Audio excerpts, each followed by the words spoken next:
Son Altesse le Prince Albert II de Monaco est depuis cet après-midi à Bamako pour une visite d'État de 3 jours, accueil populaire à la dimension des liens d'amitié entre Monaco et Bamako. Le président de la République, lui, était ce matin à Ouagadougou, au Burkina Faso, où il a pris part à la triennale 2012 de l'éducation et de la formation en Afrique.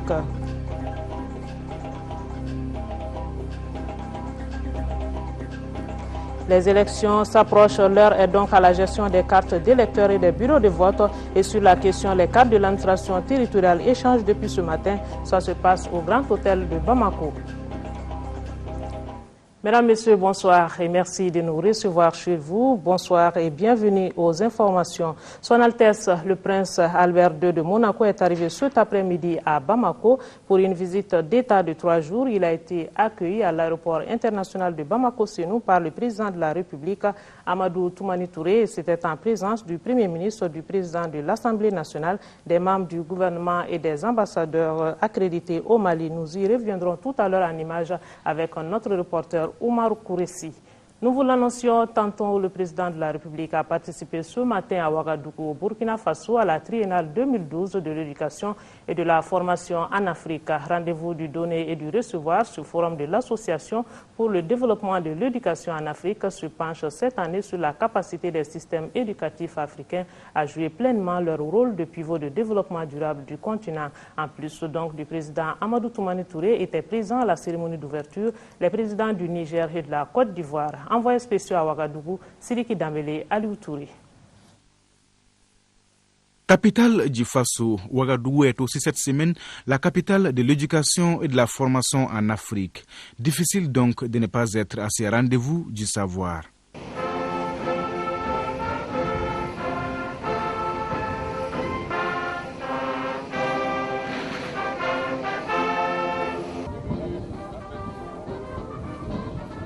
Le temple du savoir, c'est ici, dans la salle de conférence de Ouagadémil, où tous les acteurs, experts et bailleurs de fonds du secteur de l'éducation sont réunis à la faveur de la triennale 2012 de l'éducation et de la formation en Afrique.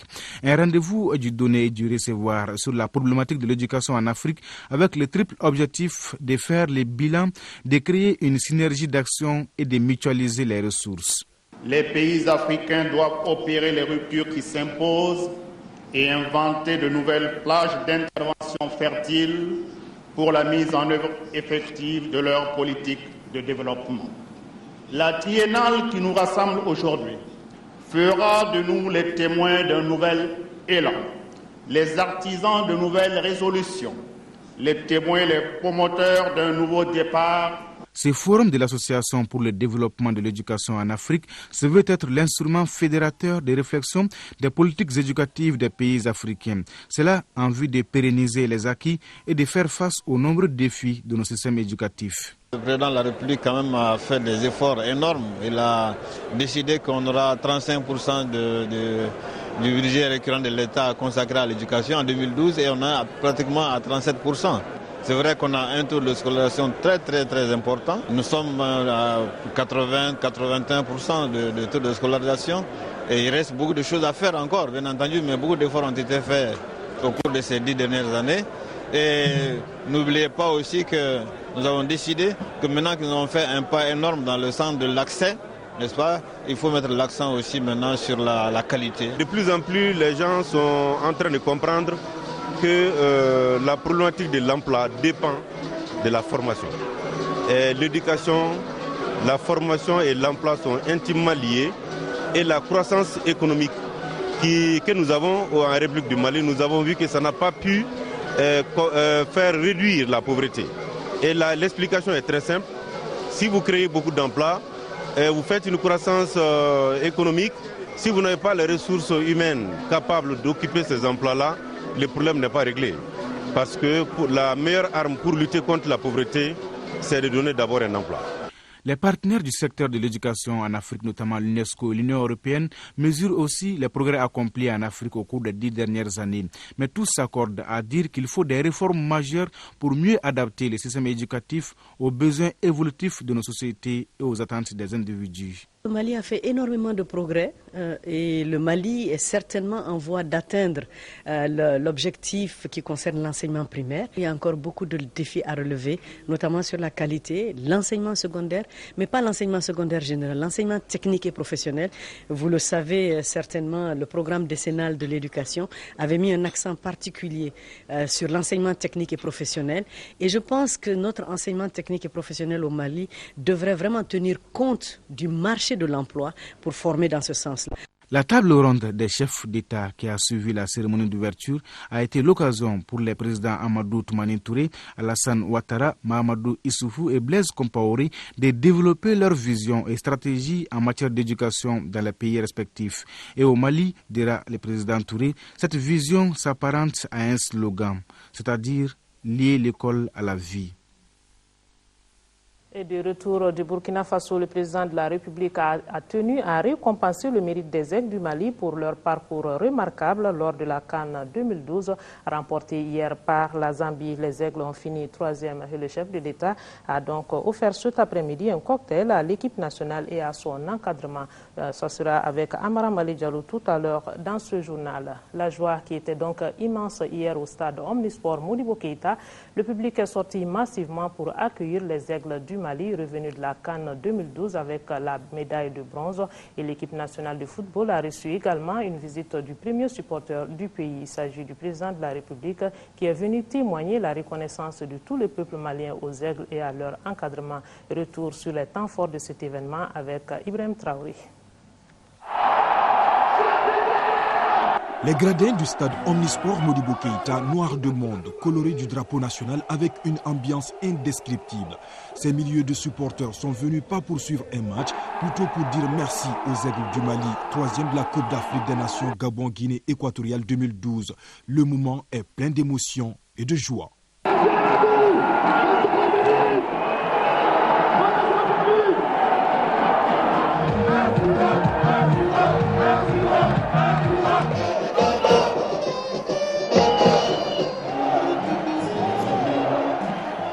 Même accueil triomphal réservé au président de la République à son entrée au stade.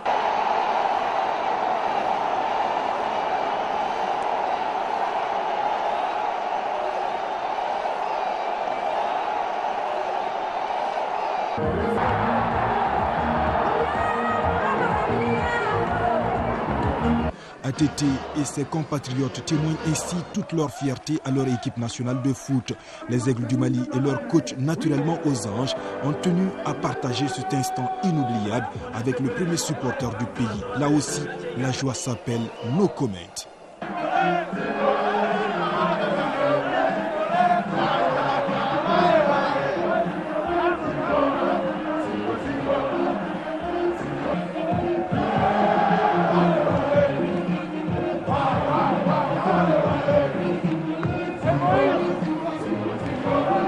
L'atmosphère était propice pour le président de la République de recevoir à son tour des mains des joueurs la médaille décrochée à la CAN. Ce résultat, dicte le président de la Fédération malienne de football, est le fruit de l'engagement, mais aussi et surtout de la discipline des jeunes. Je suis heureux aujourd'hui en tant que président de la Fédération malienne de football de remercier le président de la République, les membres du gouvernement qui n'ont ménagé aucun effort pour qu'on ait ce résultat aujourd'hui. On avait souhaité de tous nos cœurs d'être là avec la coupe. Mais malheureusement, ce que Dieu a fait, on a accepté. Et aujourd'hui, on est fiers d'amener la 3e place pour vous présenter. Je suis dans le football il y a près de 15 ans. Je n'ai jamais vu une équipe nationale aussi disciplinée que ces jeunes. Ces jeunes, on peut compter sur eux. Et s'il plaît à Dieu, ces jeunes, ils vont nous qualifier pour la Coupe du Monde. Cédric Kanté et ses coéquipiers se disent simplement fiers de porter haut sur la scène africaine les couleurs nationales. On est fiers, mais j'espère surtout qu'eux, ils sont fiers de nous. On s'est battu vraiment, on voulait leur montrer que le Mali, c'est notre pays et qu'on va se battre jusqu'au bout pour eux, pour donner une bonne image et pour leur apporter des moments de joie. Bon, une 3e place à la Coupe d'Afrique, je pense que la mission elle est remplie, mais c'est que le début. Il y a des échéances à court terme, beaucoup de matchs qui arrivent, il va falloir garder le même état d'esprit dans les mois à venir. Cette belle communion entre supporters et joueurs maliens semble dessiner une fois de plus un avenir radieux pour le football malien. Cependant, un bilan s'impose d'ores et déjà pour aborder les préparatifs du mondial et de la CAN 2013.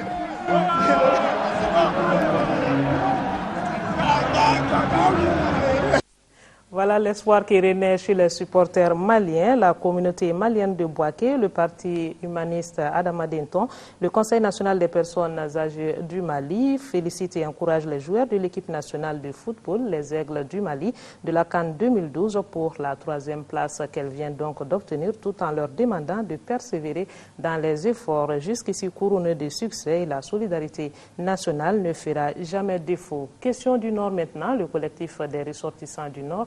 Mali se dit opposé à toute partition de notre pays. Il entend apporter sa contribution au gouvernement du Mali pour le retour de la paix et de la sécurité dans le Nord. Le collectif l'a fait savoir ce matin. C'était lors d'une audience avec le Premier ministre ici, Mariam Kaïdama Sidibé. Et pour ce faire, le collectif envisage des actions dans les jours à venir, notamment une conférence de cadre sur le sujet. Et à propos, nous allons écouter le président du collectif des ressortissants du Nord Mali. Il est au micro de Bouakar Sissoko.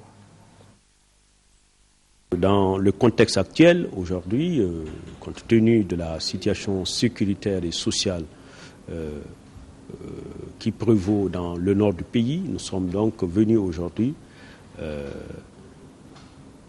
réitérer à Madame le Premier ministre, chef du gouvernement, notre soutien à l'unité du pays, à la République, à la démocratie et au processus de décentralisation en cours. Et également informer Madame le Premier ministre des actions que le COREN a initiées et que nous entendons bien sûr poursuivre avec le soutien du gouvernement. Le collectif des ressortissants du Nord du Mali est convaincu du rôle important qu'il a à jouer aujourd'hui pour le retour de la paix dans cette partie donc du pays. Nous envisageons bien sûr d'organiser dans les prochains jours une conférence des cadres du nord du pays pour examiner bien sûr la situation et proposer une plateforme au gouvernement. Alors donc nous repartons réellement satisfaits des conseils que Madame le Premier ministre nous a prodigués, satisfaits également du soutien que le gouvernement apportera en fait donc à toutes les actions qui seront initiées par le collectif des ressortissants du Nord. Dans le même chapitre, situation au Nord Mali, le ministère des Affaires étrangères et de la coopération internationale a initié une rencontre. Ces assises regroupent l'ensemble du corps diplomatique, les partenaires techniques et financiers et les échanges portent sur l'insécurité, la crise du Nord Mali ainsi que les dispositions prises par notre gouvernement pour faire face à cette situation. À noter également la présence de plusieurs membres du gouvernement. Le compte rendu, c'est avec Mahamadou Doumbia. Suite aux attaques en date du 17 janvier 2012 perpétrées par des éléments du Mouvement national de libération de l'Azawad contre notre armée nationale, le ministre des Affaires étrangères et de la coopération internationale a tenu à informer le corps diplomatique, l'ensemble des partenaires techniques et financiers sur ces douloureux événements, les mesures prises contre ces actes et l'effort enclenché par notre pays depuis 1992 en matière de dialogue et de consensus pour mettre fin à ces conflits qui agitent le Nord Mali. Dans le contexte politique malien aujourd'hui, absolument rien ne justifie le recours à la violence armée pour faire aboutir quelques revendications que ce soit. Et nous avons donc situé toute notre action à partir de cette position-là. Et naturellement, sur le plan militaire, nous essayons de contenir autant que possible les effets de ces actions qui se caractérisent en particulier par du harcèlement sur un théâtre assez large qui va de de la région de Kidal jusqu'à la région de Tombouctou, c'est de notre frontière avec le Niger jusqu'à notre frontière avec la Mauritanie. À cette rencontre, on prépare également plusieurs membres du gouvernement. Il s'agit notamment du ministre de la Sécurité intérieure et de la Protection civile, celui de l'administration territoriale et des collectivités locales et celui de la communication porte-parole du gouvernement. Et tous les contours de ces actes injustifiés ont été évoqués. Nous nous félicitons qu'à ce jour, cette analyse soit globalement partagée par l'ensemble de nos partenaires internationaux et que tous nos partenaires, toute la communauté internationale a exprimé son attachement à l'unité, à la préservation de l'unité et de l'intégrité territoriale du Mali, a exprimé sa confiance dans la nature démocratique de notre pays et donc de sa capacité à régler par le dialogue toutes les revendications qui peuvent y être exprimées. Le ministre des Affaires étrangères et de la coopération internationale a confirmé au cours de cette rencontre diplomatique que notre pays continuera toujours à encourager le dialogue et à prendre toutes les dispositions pour assurer l'intégrité territoriale, la sécurité des personnes et de leurs biens. Et par rapport à la situation au Nord Mali, les réactions continuent de nous parvenir. Le Haut Conseil des Maliens de l'extérieur, le Bureau exécutif national pour la consolidation de la démocratie, le Conseil national des Maliens du Gabon et le Front africain pour le développement, tous condamnent avec la dernière rigueur les attaques perpétrées au Nord et réaffirment leur soutien à l'armée nationale. Et puis le collectif des partis politiques représentés à l'Assemblée nationale invite tous les chefs de partis politiques, l'ensemble de la classe politique à une réunion sur la situation de la crise au nord du pays. Demain, mardi 14 février 2012 à 17h, ce sera dans la salle Awa Keïta de l'Assemblée nationale et la présence de tous est vivement souhaitée. Il s'agit donc d'envisager des solutions pour une sortie de crise de la situation qui prévaut au nord du pays. Et pour en parler, le président de l'Assemblée nationale a reçu ce matin en audience une délégation du Haut Conseil islamique conduite par son président Mahmoud Dicko. Nous vous proposons d'écouter le président Mahmoud Dicko à sa sortie d'audience. Il est au micro de notre reporter Amadou Ouattara. L'objet de cette visite, c'est d'abord venir partager avec le président de l'Assemblée nationale les préoccupations de l'air. Vous n'êtes pas sans savoir aujourd'hui qu'il y a une situation grave que notre pays est en train de traverser. C'est vraiment pour venir non seulement leur donner notre point de vue et puis prendre aussi leur point de vue, puisque nous avons appris comme tout le monde qu'ils ont un plan d'action de sortie de crise. Aujourd'hui, je l'ai dit dans d'autres occasions et je le dis encore, quand la case brûle, ce n'est pas le moment de demander qui a mis le feu. Il faut d'abord chercher à éteindre le feu et ensuite on va demander qui a mis le feu. Aujourd'hui, le Malien, tout le monde doit serrer le coude pour chercher vraiment une solution de paix dans cette affaire-là. Autre sujet, le Mali et la Banque mondiale passent en revue leur plan d'action arrêté en juin 2011. Il s'agit donc pour les deux parties d'examiner l'état d'exécution des projets de programmes financés par la Banque mondiale au Mali. Et ce sont 360 milliards de francs CFA qui sont mis à la disposition du Mali pour financer 20 projets. Le taux de décaissement est d'environ 15% contre 25% attendu au premier trimestre 2012. Le point, c'est avec Agali Agissa. Cette réunion conjointe va permettre au Mali et son partenaire, la Banque mondiale, de passer en revue le plan d'action arrêté pour le suivi et l'évaluation des projets et programmes financés par l'institution au Mali. Au premier trimestre de l'année 2012, 60% des ressources mises à la disposition de l'État ne sont pas encore utilisées.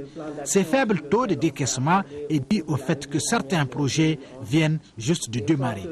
La tendance globale est qu'il y a une amélioration. D'une façon générale, les projets ont quand même fait des efforts, mais nous pensons que ces efforts doivent être soutenus pour certains et renforcés pour d'autres. Donc la session d'aujourd'hui avec nos sectoriels chargés de la gestion financière, la passation du marché, du suivi et évaluation, c'est de s'accorder sur ce que nous devons mettre en place comme dispositif d'accompagnement additionnel pour aider les projets à mettre en œuvre les activités dans des conditions satisfaisantes et parvenir au mois de juin à des taux de décaissement élevés. Parce qu'aujourd'hui, Aujourd'hui, on est globalement à 15,5% pour l'ensemble du portefeuille.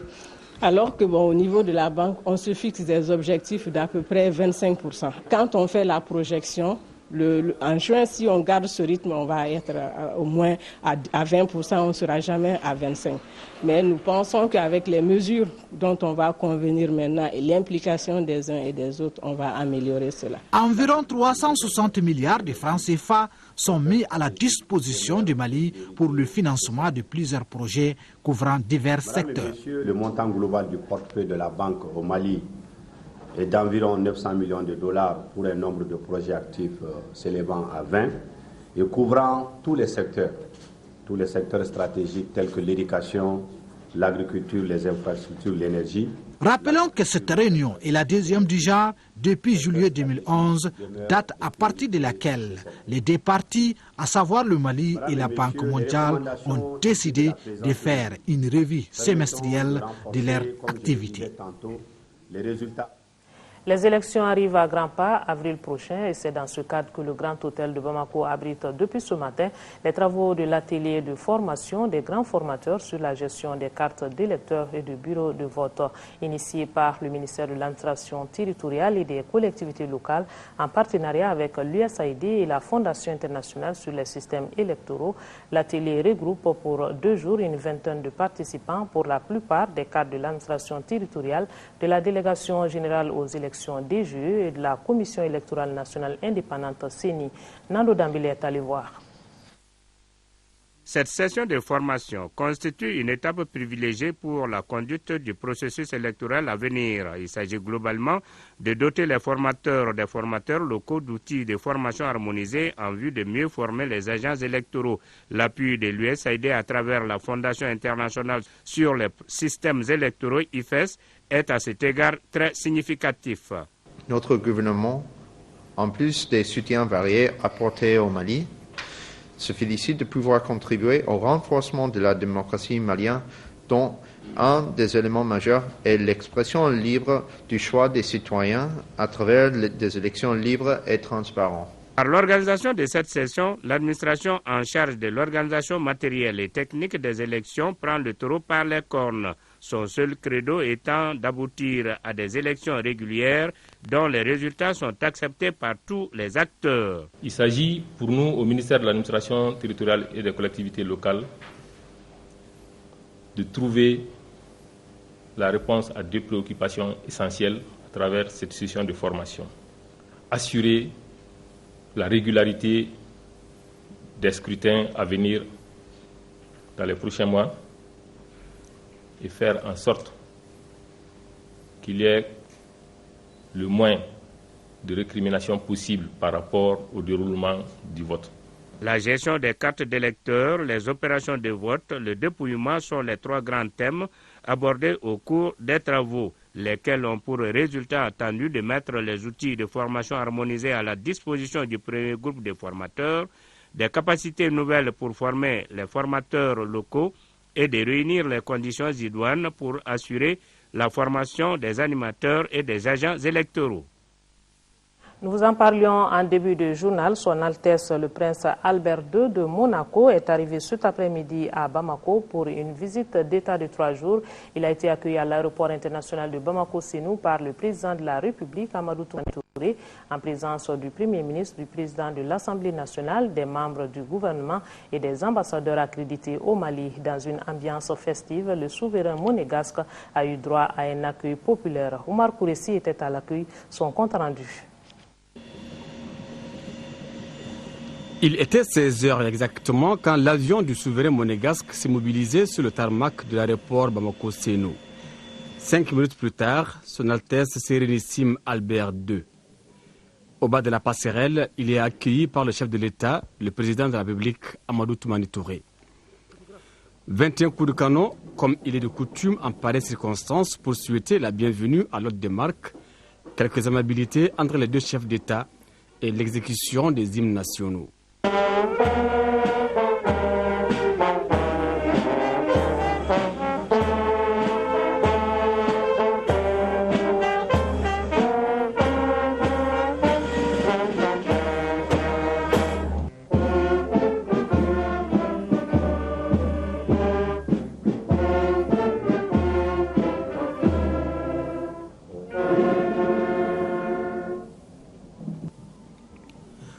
Tout alla après très vite. Salut des personnalités venues pour l'accueil. Le Premier ministre, le président de l'Assemblée nationale, les membres du gouvernement, le corps diplomatique accrédité au Mali et la délégation monégasque présente à Bamako depuis la veille.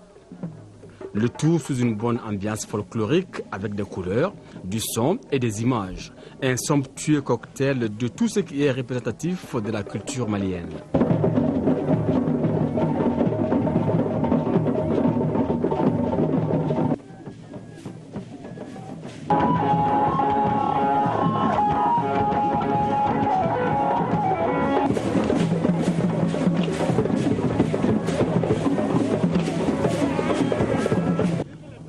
La chaleur de l'accueil n'avait d'égal que le climat tout aussi chaud qui s'est invité à la cérémonie.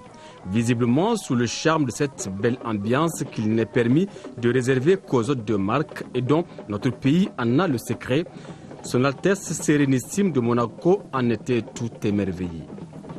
Après un huis clos d'une dizaine de minutes entre ATT et Albert II, le cortège s'ébranle dans les artères de la ville de Bamako. Direction Hôtel Salam, le siège du futur consulat de Monaco au Mali. Voilà, arrivé donc à Bamako, le prince Albert II de Monaco a reçu successivement le Premier ministre Cissé Mariam Kaïdama Sidibé et le président de l'Assemblée nationale, Djonkouda Traoré. Avec les deux personnalités, le prince Albert II a échangé sur divers sujets. Isaac Tchenou pour les détails. Au premier jour de sa visite, qui en durera 2, le prince de Monaco, Albert II, a reçu à sa résidence le chef du gouvernement, Cissé Mariam Kaïdama Sidibé. Une visite de courtoisie qui a été l'occasion pour les deux personnalités d'échanger sur les projets du prince au Mali et d'autres sujets d'intérêt général. Nos échanges ont porté essentiellement sur la qualité de notre coopération. Une coopération très jeune, mais qui est déjà vraiment très fructueuse. Et nous avons échangé sur cette coopération, les interventions qu'ils font dans le cadre de la lutte contre la dracunculose, qu'ils font dans le cadre de l'éducation, qu'ils font dans l'agroalimentaire. On vient de lancer un projet à Yamfoulila. Parce que nous avons échangé sur ces questions-là et ils nous ont rassurés de leur souhait de poursuivre et de renforcer cette coopération-là. Et c'est pourquoi ils ont amené, le prince a amené avec lui un groupe d'opérateurs économiques pour leur permettre d'échanger avec les opérateurs économiques maliens. Nous espérons qu'il sortira de ces échanges-là d'autres projets qu'ils vont réaliser au bénéfice des deux parties. Après Cissé Mariam Kaïdama Sidibé, ce fut au tour du président de l'Assemblée nationale de souhaiter la bienvenue au prince Albert II de Monaco. Une visite d'une grande importance selon Djonkouda Traoré. Quand nous avons un hôte de marque qui vient au Mali, c'est dans notre tradition de lui rendre une visite de courtoisie et de lui souhaiter la très bienvenue au Mali au nom de nos différentes institutions. Donc je suis venu exprimer au prince Albert de Monaco tout le plaisir que nous éprouvons à l'accueillir en terre malienne et lui dire également que nous sommes très heureux qu'il nous rende cette visite à ce moment précis de notre histoire et que nous considérons cela comme une très grande marque d'amitié et de solidarité. À un moment où certains mettent le sens interdit sur le Mali, c'est ce moment-là qu'ils choisissent pour nous rendre visite. Et nous pensons que c'est une marque d'amitié, de fraternité et de solidarité. Les deux visites de courtoisie ont eu lieu à l'hôtel Salam à Zalaï. Coopération fructueuse entre la principauté de Monaco et le Mali pour avoir noué et entretenu des relations d'amitié, et cela dans plusieurs domaines, notamment la santé, l'éducation et le tourisme. Et c'est dans ce cadre que la délégation de Monaco a eu une séance de travail ce matin avec les responsables du ministère des Affaires étrangères et de la coopération internationale afin d'insuffler une nouvelle dynamique à cette coopération bilatérale. Le point, c'est avec Daouda Sidiki Diara. La présente séance de travail offre l'occasion aux deux parties d'examiner leur coopération bilatérale, de procéder à son évaluation et d'envisager de nouvelles perspectives. L'occasion qui m'est offerte aujourd'hui mérite d'être saisie pour vous exprimer les sentiments de gratitude du peuple malien et vous réitérez la volonté du gouvernement et de l'ensemble des acteurs de la vie politique, économique et sociale de notre pays de préserver dans la voie de la consolidation de la démocratie et du développement socio-économique à travers une politique de bonne gouvernance et de saine gestion des affaires publiques. Avec une enveloppe financière de plus d'1,144 milliard de francs CFA, la coopération Mali-Monaco touche des domaines aussi divers que variés, notamment la santé, l'éducation, la microfinance et l'environnement. Soucieux donc de gagner le combat pour le développement, le gouvernement du Mali s'est doté d'un cadre stratégique de croissance et de réduction de la pauvreté, qui est un document consensuel unique de référence à moyen terme qui fixe les orientations de développement en vue d'assurer une plus grande lisibilité aux politiques et stratégies de développement. La présentation des axes prioritaires du cadre stratégique de croissance et de réduction de la pauvreté a permis aux deux parties d'apprécier ensemble l'articulation de la coopération monégasque. L'appui de Monaco peut également se porter sur l'aspect touristique au travers des actions menées en termes d'hôtellerie. Vous soutenez un objectif de souveraineté alimentaire qui est tout à fait pertinent et auquel nous nous associons très volontiers. Ce qui est un peu nouveau de cette visite, c'est la venue de la Chambre de développement économique, même si nous avons en principauté déjà quelques entreprises qui travaillent avec le Mali. Je crois que la venue de cette délégation qui sera accueillie chez vous et avec lequel un certain nombre de contacts sont déjà prévus avec notamment le ministère de l'économie, va sans nul doute donner un nouvel élan à cet aspect qui s'est fait de manière, disons, plus naturelle. La coopération bilatérale Mali-Monaco est appelée à se renforcer à travers les partenariats promoteurs entre les secteurs privés des deux pays. Et nous reparlons élections. Ils seront 1000 observateurs, 500 superviseurs au premier et second tour de chaque scrutin à se déployer sur le terrain à l'occasion des élections générales de 2012. C'est en tout cas l'ambition du réseau de l'ONG APEM, appui au processus électoral au Mali. Dans cette perspective, une session de formation des formateurs en matière d'observation des élections s'est ouverte ce matin ici à Bamako. L'objectif est visé par le réseau de l'ONG APEM. Alpha Maïga. Pour une bonne gouvernance, la tenue d'élections crédibles s'impose. Dans quelques semaines, le peuple malien est appelé aux urnes pour le choix des nouveaux présidents de la République, les députés à l'Assemblée nationale et un référendum constitutionnel. Et c'est pour avoir un œil sur les scrutins en vue de témoigner devant l'opinion nationale et internationale que le réseau APEM a organisé cette formation des formateurs, d'observateurs sur les élections à venir.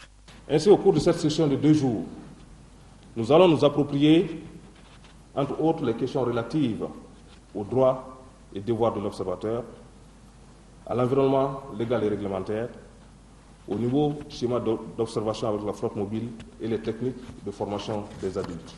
À cette occasion, il sera déployé sur le terrain pour chaque scrutin 1000 observateurs et superviseurs. Ils seront encadrés par 50 superviseurs ou coordinateurs mobiles, à raison d'un par cercle, par commune ou grande agglomération. Le NDI, dis-je, est résolument engagé à contribuer à l'organisation d'élections régulières, équitables, transparentes et apaisées en 2012 au Mali.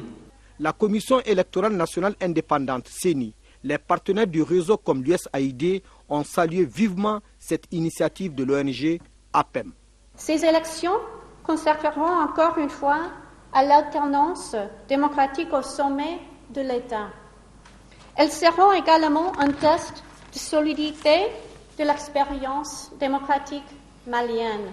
Monsieur le Président du réseau APM, je voudrais vous rassurer de l'attention particulière avec laquelle la CENI examinera votre demande d'accréditation pour l'observation des élections générales et du référendum de 2012, demande qui, je l'espère, ne tardera pas à me parvenir.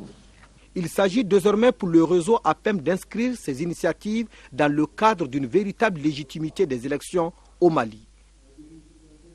Une nouvelle organisation politique portée sur les fonds baptismaux. Il s'agit du mouvement patriotique pour la solidarité et le développement. Le lancement a eu lieu samedi. C'était au foyer des jeunes de Kinzambougou. Et ce lancement a réuni les militants venus de plusieurs localités du pays. Une cérémonie qui a été mise à profit pour prier afin que la paix soit dans notre pays. Compte rendu, Adama Koulibaly.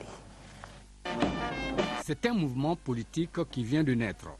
Il est dénommé Mouvement patriotique pour la solidarité et le développement, MPSD. Ces militants avaient pris d'assaut le foyer des jeunes de Kinzambougou en commune 2 pour poser les jalons de leur organisation politique. Une occasion de sensibiliser les militants du mouvement venus de Barawili en 4e région de Klukoro qui sont venus s'ajouter à ceux de Bamako. Selon les responsables du MPSD, chacun doit contribuer à la recherche de la voie du développement. Notre ligne politique, c'est la défense des objectifs que se sont assignés à notre pays. C'est la participation à l'effort de construction nationale. C'est dans nos objectifs. C'est, n'est-ce pas, booster l'économie malienne. Dans notre pays, l'agriculture et l'élevage fécondent pour faire la principale ressource de notre pays, la principale richesse plutôt. D'après Sully Morland, un Français a l'habitude de dire que labourage et pâturage étaient les deux mamelles de la France. Si tel est le cas, pour nous, l'agriculture et l'élevage fécondent pour faire la principale richesse du Mali. Le président, avant de prononcer son discours, a demandé l'observation d'une minute de silence des soldats qui sont à la recherche de l'union et la cohésion du peuple. Les invités à la fin de la cérémonie ont prié pour cette paix, cette union que les Maliens attendent tant. En 4e région, l'Union pour la République et la démocratie, URD, a tenu hier à Toumignan sa conférence régionale de section. Cette conférence était une opportunité pour les responsables de l'URD d'établir un programme d'activité pour faire face aux prochaines échéances électorales. L'événement a réuni plusieurs centaines de militants et sympathisants, nous signale Honoré Tchenou depuis Séoul. La capitale du Boitou, en recevant cette 4e conférence régionale de l'Union pour la République et la démocratie URD, a montré son engagement pour ce parti. Militants, sympathisants, associations et autres partis amis étaient au rendez-vous. La section de Toumignan est heureuse d'abriter cette conférence des sections à la veille des élections de 2012. La conférence adresse ses vives félicitations et remerciements à toutes les bonnes volontés qui ont apporté leur contribution tant matérielle que financière pour la réussite de l'organisation de ces assises. La présente conférence a permis à l'URD de mesurer l'embonpoint du parti à Toumignan et d'élaborer un programme d'activité pour pouvoir non seulement briguer la magistrature suprême, mais aussi les prochaines législatives et communales. La situation au nord du Mali a été une appréhension au cours de ces travaux. Ça nous a permis d'abord de mesurer la santé du parti dans la région, un endroit qui permet d'abord de réunir toutes les sections, de faire le tour d'horizon de l'ensemble des problèmes qui sont posés à la région, de pouvoir apporter les solutions idoines et de se préparer pour l'avenir. Nous vivons une ère très difficile pour notre pays. Aujourd'hui, comme chacun le sait, les problèmes du Nord sont devenus une préoccupation pour chacun de nous. Nous devons tous chercher à rétablir la paix dans notre pays. Nous devons tous chercher à rétablir la sécurité. Nous devons chercher à vivre ensemble, quelles que soient les communautés, en bonne harmonie pour respecter ce dont notre pays a toujours été, un endroit où il fait bon vivre, où en bonne communion, nous partageons et nos malheurs et nos bonheurs. Je lance un appel au nom du parti à l'ensemble des Maliennes et des Maliens. La paix puisse être inspirée, elle puisse se mettre dans le cœur de chacun de nous. Outre le problème du Nord Mali, la grande préoccupation de cette 4e conférence régionale de l'URD a été celle de la gestion post-électorale. Le parti a donc formulé des recommandations pour une élection paisible. Paisible pour une bonne santé, la sténose caustique de l'œsophage, une pathologie qui empêche l'enfant de s'alimenter ou même d'avaler sa salive. Les spécialistes échangent depuis ce matin sur ce mal et ce pour 2 jours. Le symposium qui sera marqué par plusieurs présentations sur la prévention, le diagnostic et la chirurgie de la pathologie regroupe, outre les Maliens, les spécialistes de la santé venus de la Belgique et de la Guinée. La rencontre permettra d'étudier les possibilités de création d'un centre d'excellence pour la prise en charge efficace et efficiente de la sténose caustique de l'œsophage en Afrique. Les 2 jours de travaux sont initiés par la Société de chirurgie thoracique et cardiovasculaire du Mali en partenariat avec l'hôpital du Mali. Ramata Konati. La soude caustique ou l'acide, la potasse ou encore l'eau de javel, ces produits, une fois consommés, peuvent entraîner la sténose caustique de l'œsophage, empêchant ainsi l'enfant de s'alimenter. C'est justement cette pathologie qui est au menu du symposium qui vient d'ouvrir ses portes dans notre capitale. La rencontre sera marquée par des exposés sur les recommandations de la table ronde de Bamako, tenue en 2010 sur la question et la prise en charge de cette pathologie au Mali. Un accent particulier sera mis aussi sur la prévention de la sténose. Si on ne surveille pas les enfants boivent la soude caustique parce que physiquement, c'est comme de l'eau. Donc, ils confondent eau et soude caustique. Il y a d'autres méthodes de prévention, comme il faut sensibiliser pour sécuriser les bouteilles, par exemple, hein, et puis bien étiqueter les produits. Les travaux de 2 jours regroupent, outre les Maliens, les spécialistes de la pathologie de l'œsophage venus de la Belgique et de la Guinée. Le but de cette table ronde, c'est de voir si on peut travailler ensemble et en fait essayer de monter une collaboration, je dirais multinationale ici en Afrique. Et donc j'espère que je peux aider un petit peu de ma part à trouver des solutions pour cette pathologie quand même dramatique et complexe souvent. Dans le même cadre, il est demandé aux parents de préserver les produits corrosifs hors de la portée des enfants et de les amener immédiatement à l'hôpital en cas de consommation de ces produits nocifs pour la santé.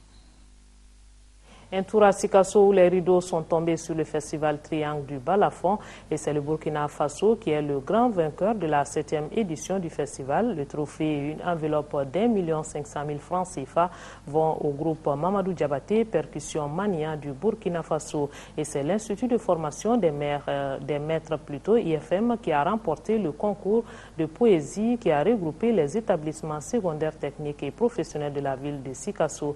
La cérémonie de remise de distinction a été marquée par la prestation du meilleur montage poétique.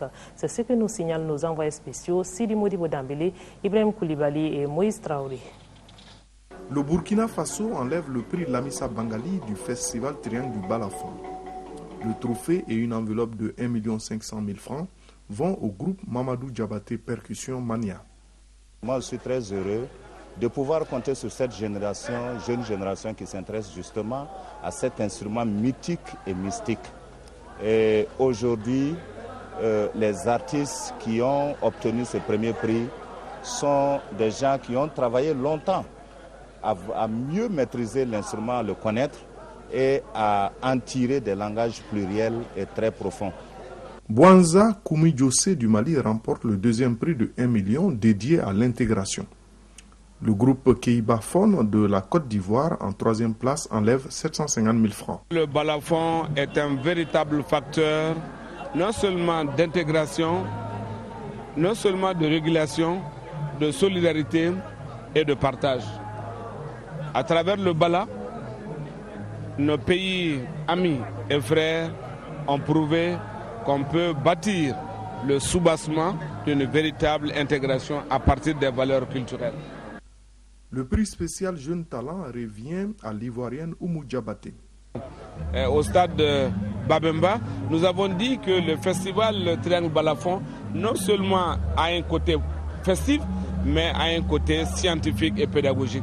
Je pense que le forum de 2012 vraiment nous a donné l'occasion d'échanger sur l'histoire du bala, sur les bienfaits du bala, sur les aspects scientifiques, la recherche très poussée autour du bala Bien sûr, le débat n'est jamais clos à ce niveau, mais je pense que cette édition a vu quand même des grands chercheurs et ça a été une bonne occasion de donner et de recevoir. Un concours de montagne poétique a opposé les établissements d'enseignement général, secondaire et technique de la ville de Sikasso. L'Institut de formation des maîtres a réalisé la meilleure œuvre. La directrice générale de l'IFM et ses élèves maîtres ont une gratification de 150 000 francs.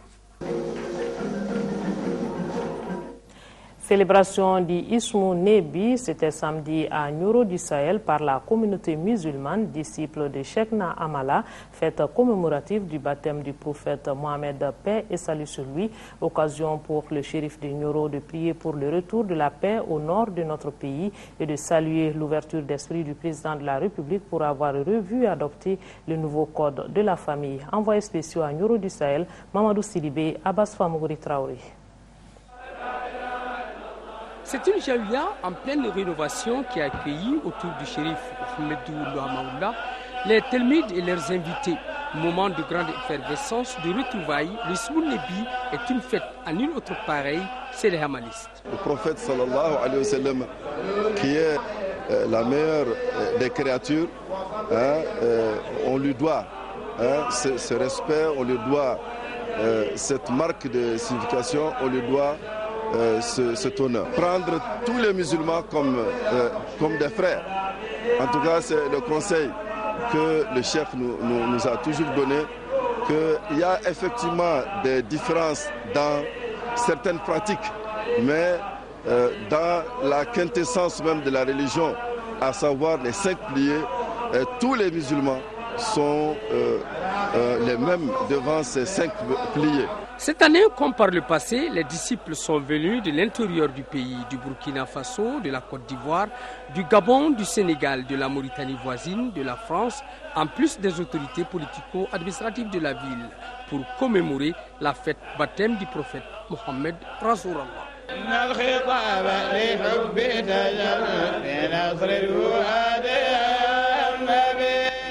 Le Smounebi est une occasion de communion, d'échange entre co-religionnaires, mais surtout d'affirmation de son appartenance au hamalisme, enraciné dans les valeurs profondes du Coran et des enseignements du prophète Mohammed Rasulullah. Paix et salut sur lui. C'est à juste raison que plus de 300 poèmes et chants à lui dédiés ont été clamés toute la journée de ce samedi. Le Smounebi est attendu ici comme un moment exceptionnel d'adresse du shérif à l'administration locale et à ses disciples. Cette fois, il a exprimé, le shérif, toute sa satisfaction au président de la République pour avoir tenu parole suite aux difficultés liées au nouveau code de la famille il y a 2 ans. Un consensus s'est dégagé et les articles incriminés ont été revus et corrigés à la satisfaction de tous, a soutenu le fils de Amaoula. Pour le shérif, la guerre dans le septentrion est un gâchis pour notre pays. Occasion pour lui de prier pour le retour de la paix dans le nord. Que cette Mauloud soit la fin des hostilités, a-t-il imploré. Enfin, dira le shérif de Nioro, désormais la communauté musulmane entend cultiver l'union dans toutes les tarikas. Fini les querelles de chapelle, place à la tolérance et à la solidarité active. Rendez-vous a été pris pour le Smounebi 2013. Voilà, le chef de l'État a offert cet après-midi un cocktail à l'équipe nationale et à son encadrement. Ce fut l'occasion de féliciter les aigles pour leurs prestations et d'encourager toutes les parties prenantes pour beaucoup plus de solidarité et de rigueur pour les futures rencontres. Compte rendu, Amara Malé Diallo. Après l'accueil populaire réservé à l'équipe nationale dimanche, les aigles étaient encore à l'honneur ce lundi, cette fois-ci dans les jardins du palais présidentiel, sans maillot ni crampons, en toute décontraction, mais avec émotion. Quand on est rentré hier, on a vu que tout le peuple malien était content et était sorti. Même le président de la République était sorti et était au stade avec nous, et qui a aussi dansé avec nous.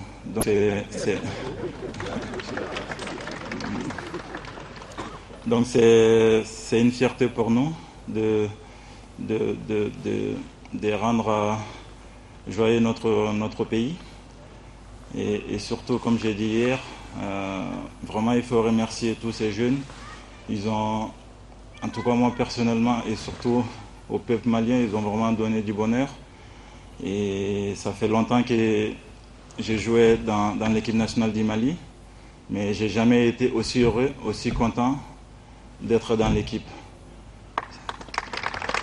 Le cocktail offert par le chef de l'État a également été l'occasion pour les différents responsables d'exprimer leur fierté et leur satisfaction pour les résultats obtenus, tout en saluant l'élan de solidarité dont ont fait preuve les Maliens du Gabon, de la Guinée équatoriale, du Congo-Brazza, constamment présents aux côtés de l'équipe nationale, sans oublier les efforts financiers consentis par le gouvernement.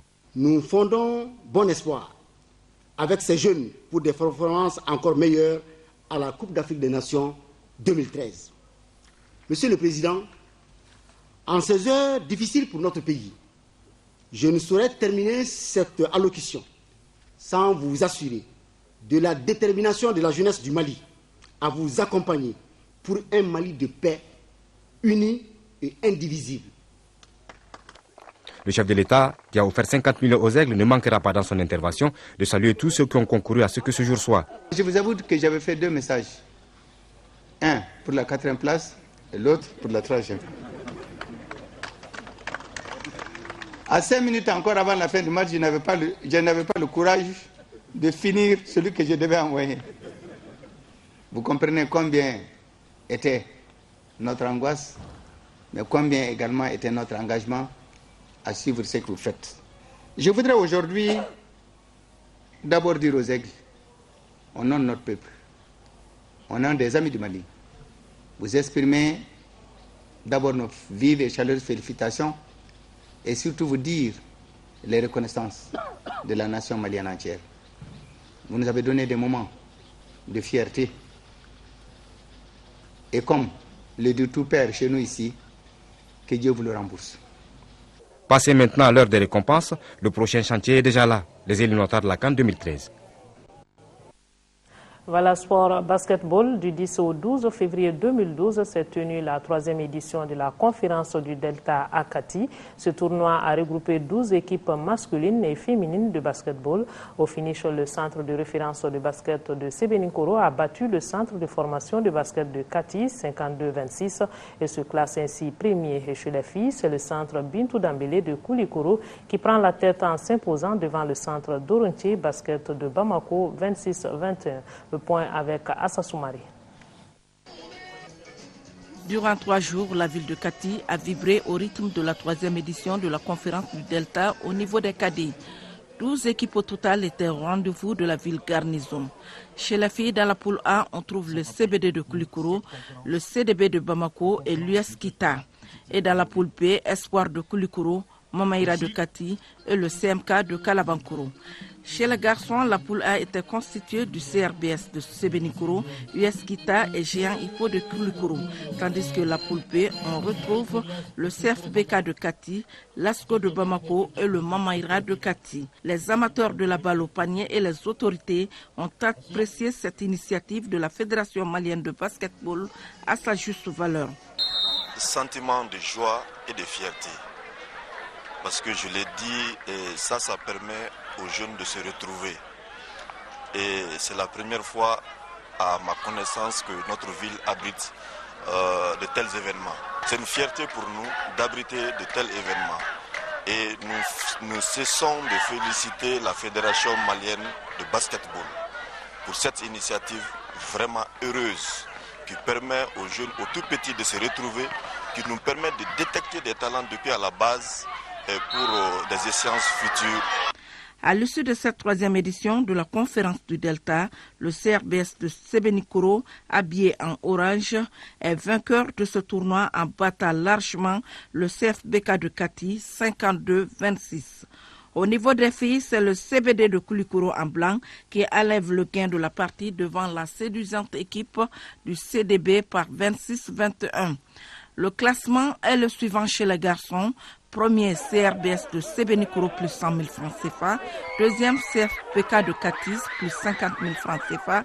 Et la 3e place est revenue au Géant Hippo de Koulikoro plus 25 000 francs CFA. Le CBD de Koulikoro se classe en première position avec 100 000 francs CFA chez les filles. Le CDB de Bamako prend la 2e place plus la somme de 50 000 francs. Et le CMK de Kalabankoro est 3e avec 25 000 francs CFA. La meilleure joueuse de ce tournoi est Mariam Traoré du CDB de Bamako et meilleur joueur Boubacar Diarra du Mamaïra de Kati. Meilleur marqueur, toujours Boubacar Diarra avec 56 points et meilleure marqueuse Aminata Keita du CBD de Koulikoro avec 36 points. Enfin, des diplômes de participation ont été décernés à tous ceux qui œuvrent pour la bonne marche du basketball malien. Ce qui nous amène à la chronique santé du jour. La chronique santé du jour nous amène donc à la découverte du programme Schisto. Il s'agit du programme de lutte contre la bilharziose, une des grandes activités de recherche de l'Institut national de recherche en santé publique. Avec 200 millions de personnes infectées en Afrique et plus de 600 millions de personnes à risque, la bilharziose est l'une des maladies parasitaires les plus répandues après le paludisme. Focus Santé, une réalisation de Tchessira Dambélé.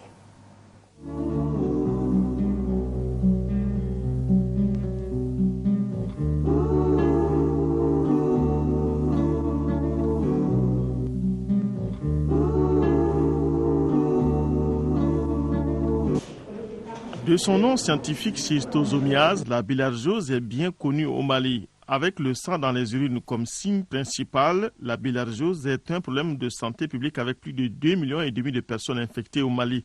Si la forme urinaire de cette maladie parasitaire est plus présente que sa forme intestinale au Mali, elle est un danger même pour les enfants de 1 à 5 ans dans les zones endémiques selon des études.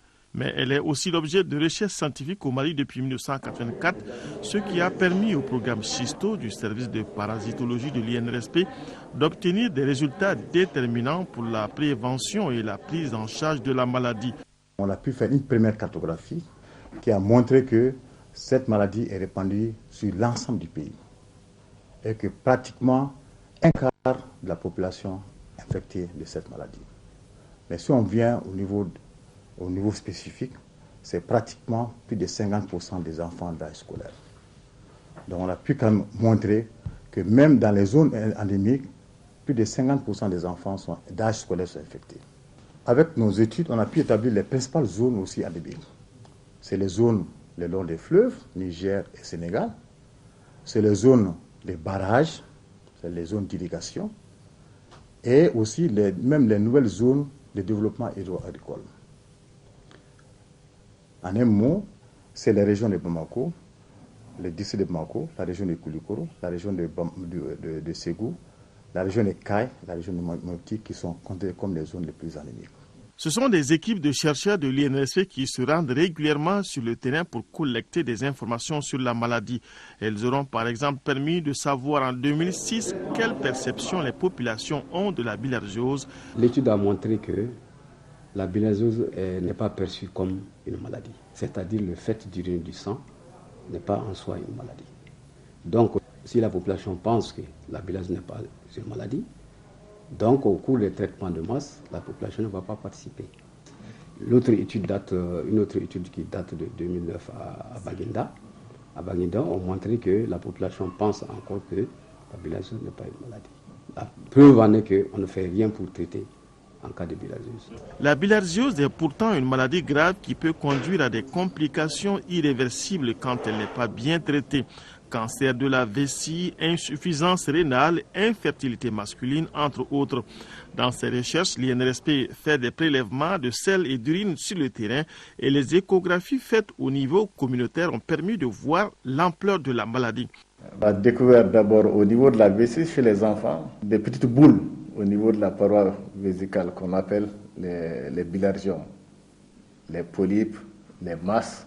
Donc tout ce que vous imaginez, c'est des petites formations tumorales qu'on découvre au niveau de la paroi de la vessie et les enfants. Et généralement, quand on demande à ces enfants ou qu'on recueille leur urine, on trouve qu'ils pissent du sang. Ce sang-là est causé par le parasite qu'on appelle la bilharziose. Donc quand on fait l'échographie au niveau de la vessie, on voit ces boules-là dans la lumière de la vessie. Dans certains cas, on voit que la paroi est irrégulière ou bien carrément épaissie, inflammatoire. Et dans les phases ultimes, on voit que la vessie aussi est calcifiée. Maintenant, au niveau des reins, et puisque c'est là-bas que l'urine est produite pour descendre dans la vessie, il se trouve que ce tuyau-là peut être bouché et que le rein est dilaté. On a pu montrer que la bilharziose est conséquence des lésions. vessie parce que le parasite vit là-bas. Les yeux sont localisés au niveau de ces tissus. À la longue, ces complications au niveau vésical peuvent entraîner ce qu'on appelle le cancer de la vessie. Il y a aussi d'autres complications au niveau rénal. Donc à la longue aussi, ça va entraîner les insuffisances rénales.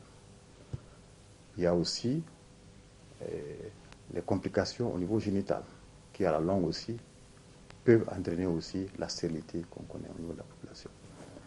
On a pu démontrer à travers les recherches pour la première fois à l'INRSP qu'un enfant qui est infecté de bilharziose, ça peut avoir des conséquences sur sa performance scolaire. Grâce aux recherches de l'INRSP, le Mali a été le premier pays africain à tester et à prouver l'efficacité du praziquantel dans le traitement de la bilharziose et d'autres maladies parasitaires. Aujourd'hui, l'INRSP et ses partenaires cherchent à développer un test de diagnostic approprié pour la prise en charge des syndromes digestifs.